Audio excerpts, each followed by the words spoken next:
I reincarnated as the princess's brother, not the hero. MC, Prince Kale, the 8th prince of the Eastern Desert Kingdom.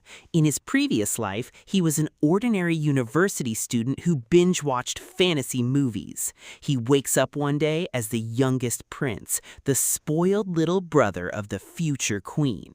His dream life? Eat desserts, eat delicious meals, wear expensive clothes, just keep being salted fish. Let his overpowered sister become queen while he enjoys retirement. Instead, the kingdom is invaded on day 1 of his transmigration. Ooh, I want to cry. The heroine, Princess Nadia, the strongest heir, the only child capable of wielding the sacred sand magical pendant, which is said to be guardian of desert and time. She's always calm, wise, but absolutely refuses to abandon her people. She loves teasing her youngest little brother, Prince Kale. First ML, Asher. He is always smiling while performing cruel acts like a villain. Nobody knows what really goes inside his mind. Known throughout the desert as the Bandit King, leader of the largest underground empire, rumored to have slaughtered armies alone. Everyone fears him, but in reality, he's amused by one dramatic little prince who keeps trying to escape. His predator instinct wants to hunt this little rabbit and eat it himself. He becomes obsessive yonder after MC escaped from him. Unknown to MC, Asher has another identity connected to the Southern royal family. Second ML, First Prince of Western Kingdom, Cyrus. He is calm, pleasant, but sharp and intelligent, respected by everyone. The greatest military commander of Western Kingdom. MC is terrified every time they meet because his mind is too deep, always secretly scheming while having a saint's face. Equally dangerous as Asher, but he always moves secretly that nobody knows his second persona, where he's obsessive and secretly genius psychopath. Chapter 1. He awakened hours before the invasion. He remembers everything. He rushes into the princess's chambers. Hey y'all, welcome back to my channel, Jasniv BL Stories. 1. He awakened hours before the invasion. He remembers everything. He rushes into the princess's chambers. Sister, I dreamed a prophecy. Princess with her calm smile. What prophecy? The Western princes will attack tonight. Silence. Princess Nadia starts looking serious. He shouted, "They've been deceived. They'll accuse us of starting war against their king. Our soldiers are already fighting the Northern Kingdom. We don't have enough troops, so let's run." The princess gently pats his head. No. MC almost cries. No? My people are still here. I am the future queen of this entire sand kingdom. I cannot abandon them. MC internally screams. Why are all righteous protagonists like this? Damn it, what should I do now? Chapter 2. Unable to convince her, Princess hands him the legendary artifact, the sand pendant. Take this. No, I can't. I entrust you. No, wait a minute. Find our brothers. No, just listen to me, sis. Return when the time is right. MC wants to bang his head on the wall. He can't convince his sister to run. If left alone, it will happen same as past. He wants to faint. I only wanted to be a spoiled prince. Why am I suddenly carrying the artifact everyone wants? Why on earth did I become an important NPC? Can I undo this time travel? Ooh, I want to cry. His elite shadow guards drag him away while he cries dramatically. Chapter 3. The invasion begins. The castle falls exactly like the past. Days later. MC hears rumors. The princess escaped with the 3rd prince after killing the Western King. Another rumor. They've been captured by slave traders. MC slams the table. What? His guards panic. Young master, we're gonna go save my sister. Arc 2, the desert auction. The slave market lies inside the most dangerous city in the desert. No kingdom dares invade. It belongs to one man, the underworld Bandit King of the Night Desert, Ashar. MC secretly infiltrates. He orders his guards to split up to search. MC, unable to wait anymore, sneaked in and climbed onto the highest fortress. There, a handsome man lounges alone, lazily drinking wine. Ashar watches the tiny prince climb over the wall. You. MC immediately shouts, "Bro, I need help! Please, pull me! I can't climb anymore!" Ashar blinks. He was dumbfounded for the first time in his life. This little rabbit snuck into the lion's den and asked the lion for his own help to sneak into its own den. Interesting. Their first adventure. Ashar hides his identity. He casually helps Prince Kyle and accompanies him to sneak inside the auction palace. Kyle was cautious at first, but Ashar keeps buying him food, new clothes, desserts, camel rides, jewelry. MC slowly thinks, he's such a nice older brother. Ashar nearly laughs.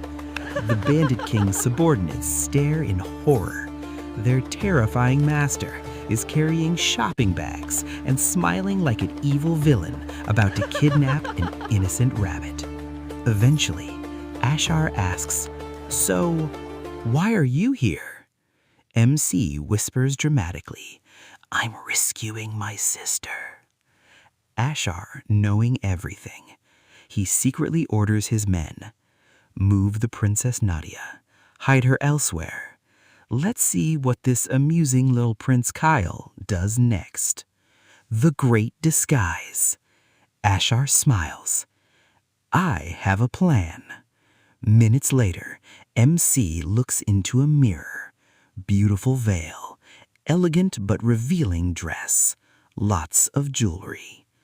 MC breathes deeply, almost panicking and with shaky voice. "I'm dressed as a woman." Ashar nods. "Perfect."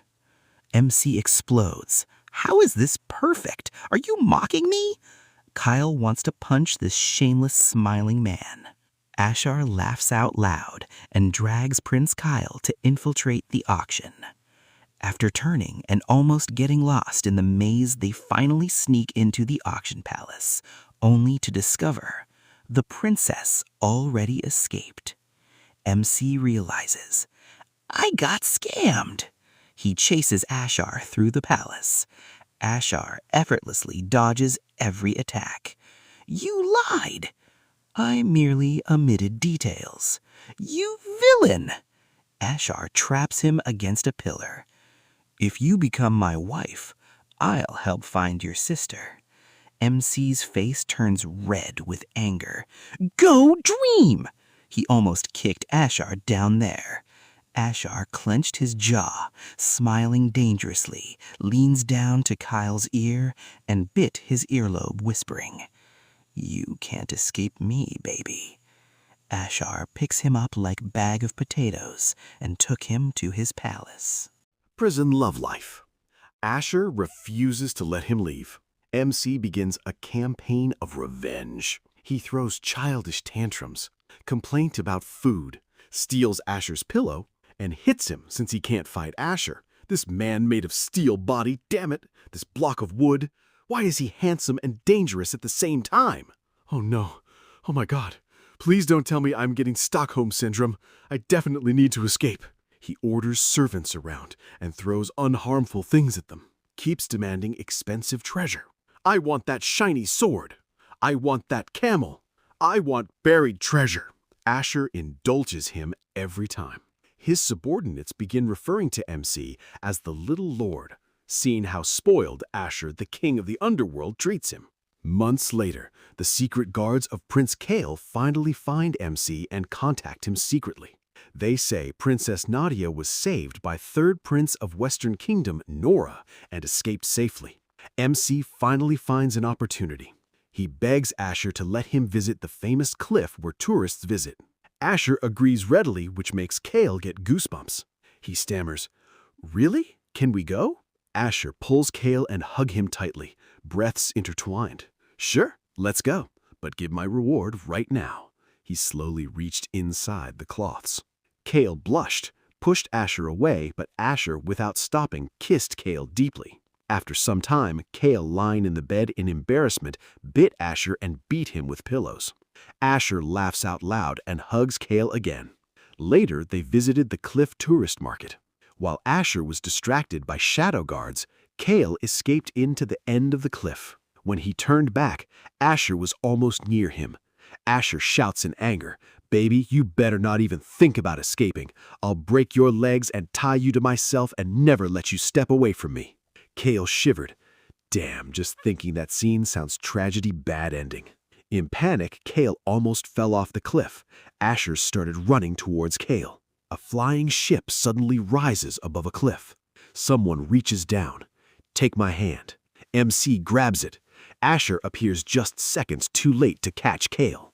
The ship pulls away. MC gleefully sticks his tongue out. "Ha ha, catch me if you can." Asher folds his arms. "I'll bring you back and punish you." MC laughs victoriously. "As if I'll wait for you to catch me. Just wait until my brothers come back. They'll beat you up." MC shows neck-slicing sign and thumbs down sign to mock Asher now that he is far away. Finally, freedom. He turns to thank his rescuer. Fuck! The first prince of Western Kingdom, Cyrus, the terrifying commander. MC goes pale. "Oh no, damn it! I just escaped the lion's den, only to enter the tiger's mouth." He promptly faints dramatically. The first prince catches him before he hits the deck. His calm, gentle eyes showed ripples in them. The first prince realizes So MC this isn't is the involved little in the prince conspiracy everyone and is keeps him searching under for? protective custody. MC desperately tries to explain that the third prince and his sister are innocent, but no one fully believes him. Asher launches increasingly outrageous rescue missions, not because he wants to save anyone, but to catch them because he wants his runaway rabbit prince back. The third prince and Princess Nadia uncover the true mastermind behind the assassination and race to stop a war. The 7 older brothers gradually return from the Northern Campaign, each with distinct personalities and talents. They initially mistake Asher for the kidnapper and the first prince for enemies. Well, not exactly a mistake, they really are. Then creating chaotic, multi-sided confrontations. The sand pendant's true power is revealed. It doesn't simply reverse time, it preserves memories across altered timelines, making MC the only person who notices history changing after each use. Asher's hidden identity shocks everyone. He is the long-lost eldest prince of an ancient southern empire, giving him a legitimate claim that threatens both Western and MC's kingdom. The romance develops slowly through banter and reluctant trust. Asher loves provoking MC, while MC insists he is absolutely not marrying a criminal, even as he repeatedly ends up relying on him. Meanwhile, the first prince becomes an unexpected ally, turning the story into a tense political adventure where every faction wants the little prince who keeps insisting, "I just wanted an easy life." Arc 5. The future king falls first. After escaping the Bandit King fortress, MC is rescued by the first prince, Cyrus. MC's thoughts: "Wonderful, I escaped the devil, now I'm imprisoned by the final boss." Instead, the first prince, Prince Cyrus, is nothing like the rumors. He is calm, gentle, patient. Unlike his younger brothers, he actually listens whenever MC speaks. During the voyage back toward Western Kingdom, MC quietly watches him every day. He keeps remembering one scene from the past. The first prince dies. Every time Cyrus smiles, MC feels guilty. One evening, after drinking wine and looking at the stars, Cyrus lifts Kale's chin and brought his face close to each other, gently rubbing the lips of Kale. "Why do you keep staring at me?" Drunken Kale quickly looks away, his face flushed under the moonlight and stars. "I'm just wondering, ? How long you'll live." Both Cyrus and his guards were dumbfounded. Cyrus picks up drunken Kale in Princess Carrie style, brings him to his room and lay him gently on the bed. Kale's drunken antics amuse Cyrus. He narrows his eyes dangerously and asks Kale to reveal the truth about his death. Kale, in drunken stupor, kissed Cyrus and laughed mischievously like a kitten stealing fish. Cyrus was shocked. This was the first time someone without any fear or calculation had gotten too close to him and stole his first kiss. Cyrus rubbed Kale's lips until it's swollen and wishes, "You're the one who provoked me first. Remember that when you wake up tomorrow." Next day, Kale wakes up with bruises all over and in embarrassment screams that the whole ship shakes. He throws pillows at Cyrus and points at him in disbelief, while Cyrus has that same calm, composed look, except his eyes show different story. The second prince, General Arslan, known as the war god of Western Kingdom battlefield, has already begun hunting for the third prince and Princess Nadia. He believes they betrayed Western Kingdom. Whenever he meets them, he immediately draws his sword. He argues with the princess, fights with the third prince, calls both of them idiots. The only person he never argues with is his eldest brother. If Cyrus says stop, he stops. The prophecy. MC finally decides he cannot allow history to repeat itself. One night he tells Cyrus, "I had another prophetic dream." Cyrus listens quietly. "In the future, you die." Silence. "Your uncle murders you. He frames your youngest brother, and your second brother dies protecting him." Silence. No one believes such a ridiculous prophecy yet. MC has predicted too many things correctly already. Cyrus doesn't completely dismiss it. Instead, he says, "If there is even a 1% chance, I'll investigate." Instead of returning directly to Western Kingdom, he brings MC to Sand Eastern Kingdom. The reunion. MC drags Cyrus across half the desert searching for everyone. Eventually, they find them just before history repeats itself. The second prince is about to be ambushed. This time, Cyrus arrives first. He blocks the fatal strike. History changes. The second prince survives. "Brother?" Cyrus smiles. "I told you not to charge in alone." For the first time, the war god is speechless. The reunion is complete. Princess Nadia, who escaped with third prince, now she looked like she may have fallen for that idiot third prince Nora. She hugs MC. "You actually came back." MC proudly puffs out his chest. "I always keep my promises." His sister pinches his cheek. "You also nearly got yourself sold 3 times. That wasn't my fault." "Wait, how did you know that?" "The shadow guards returned to my side and have been secretly following you." "Oh, why did I never notice before?" Suddenly, that idiot third prince shouted, "That's because you were too into romance and rolling in others' bed to notice." I blew into rage and chased after him to kick him. The third prince laughs. The second prince snorts. "You absolutely did." Everyone smiled and small amount of relief was felt at everyone's heart after reunion. From then on, Arslan constantly insults everyone. Princess? Too stubborn. Third prince? Too naive. MC? Hopeless. MC asks, then what about Bandit King? Criminal. The only exception? His eldest brother. Everyone concludes the war god has obvious brother bias. The final battle. Eventually, everyone discovers the true mastermind, the royal uncle. Exactly like the original history, the final confrontation begins. But another unexpected guest appears, the Bandit King. Ashar casually walks into the battlefield. Everyone immediately prepares for war. Ashar ignores them all. He raises one hand. The sand pendant glitters in his fingers. MC screams at him, "When did you steal that?" Ashar smiles. "I'll return it. In exchange," he points at MC. "I want him." Everyone was too stunned at this shameless man. The first prince immediately refuses and pulls Kyle behind him. Princess Nadia refuses and draws her sword at Ashar. "You dare?" The second prince also refuses and curses. Then Cyrus calmly says, "Over my dead body." Ashar sighs dramatically. So difficult. History repeats. The uncle activates the mysterious floating sand inside Crystal Orb, which was hidden, buried inside their palace. Chaos erupts. Princess Nadia protects Kyle. Kyle thought as long as he separates the third prince from Nadia, he can stop the tragedy of his sister's death. But the villain uncle took him as hostage and kept the knife on his throat. Give that pendant to me. It is the final key to my lifelong success. Ashar almost crushed the pendant and shouted curses, and that his death will be the most cruelsome. Cyrus charged towards us and pointed his sword towards Royal Uncle. If you want the throne, I'll give it to you. Let him go. The Royal Uncle laughs evilly. I don't want your throne. I want my grandfather's throne. I'll go back to past and kill his other sons. Then I'll be the sole ruler of Western Kingdom. Ha ha ha. Kyle secretly signaled others and escaped on his own. Enraged, Royal Uncle shoots an arrow at MC. Kyle thought he's going to die now. Oh my God!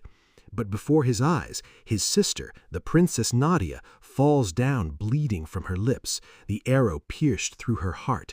Just like before, she is mortally wounded. Kyle cries, "Why, sister? Are you an idiot?" She smiles. "My foolish little brother. Live." MC breaks down. "No!" She pushes the sand pendant into his hands. "Don't let it fall into villains' hands." Kyle feels everything freezes. Ashar and Cyrus fighting with death soldiers along Third Prince, seeing my sister falling, enraged him, his eyes bloodshot, and shouting he kills while moving towards us. Kyle felt everything was ridiculous. His only purpose was to save his sister. Then why I have not done that? Then let me go back to past to save my sister. The second timeline. This time, MC knows how to activate the mystical formation of this sand guardian and time orb. He pierced his chest with the pendant. He knows only one's heart blood can activate this, but ultimately your own death. Cyrus grabs his wrist. Ashar catches his shoulder. They shout at me, their face full of heartbreaking emotions, sadness, scared, and something deep like absolute madness. Kale remembers swallowed by the sandstorm. But what he didn't know was the three were swallowed by the sandstorm together. When time rewinds, all three retain their memories.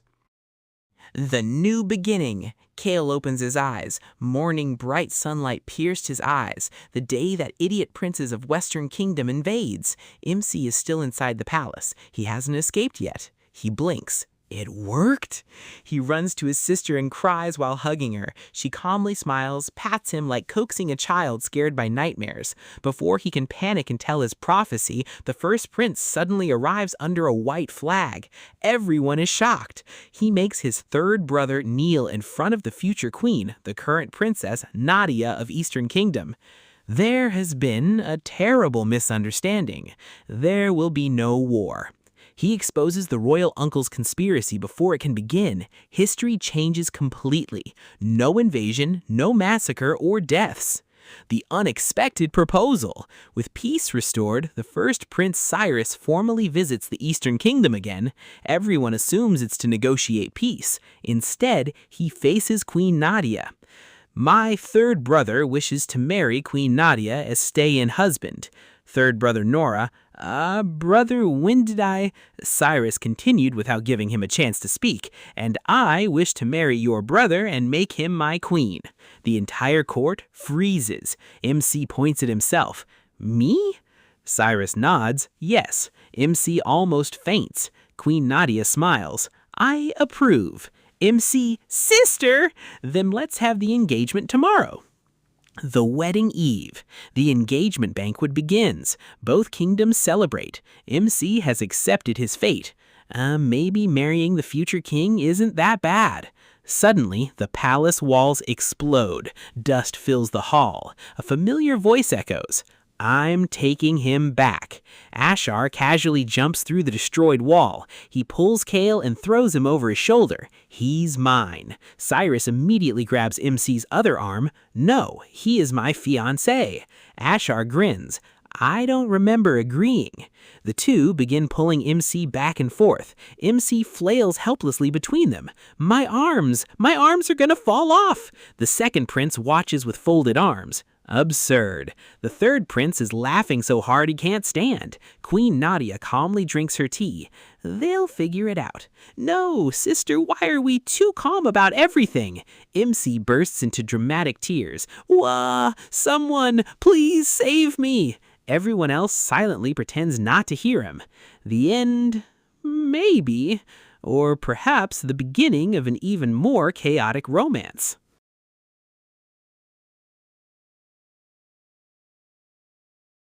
Hey, don't forget to give thumbs up, give me a comment, and subscribe to see part 2.